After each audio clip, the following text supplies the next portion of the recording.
Televangelist James Ng'ang'a may have been freed by the court early this month, but not from the constraints of an incident that still tugs at him.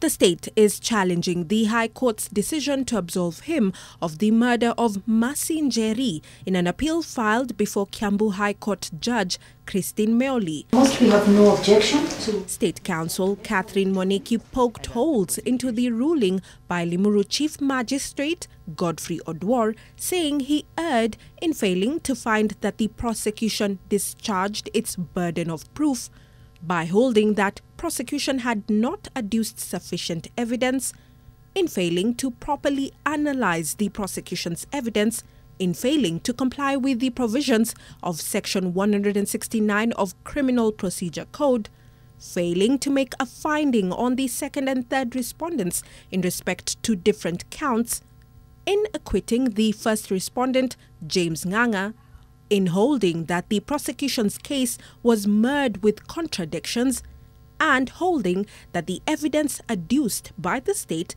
did not meet the required legal standards.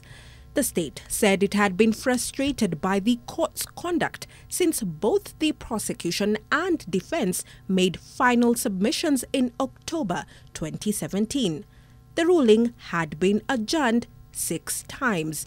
And on Judgment Day earlier this month, the judge was unavailable and the ruling had to be read out by a different magistrate. The ruling stated that the evidence presented by the 33 prosecution witnesses did not tie him to the crime. Ng'ang'a had been charged alongside Simon Kuria, Police Officer Christopher Nzilu, and Tigoni Traffic Commandant Patrick Bayer. The 3 were charged with obstruction of justice through an attempted cover-up. The government holds that the evidence against the televangelist was overwhelming and will now take another stab at securing a successful conviction at the Kiambu High Court. Mel Miendo, NTV.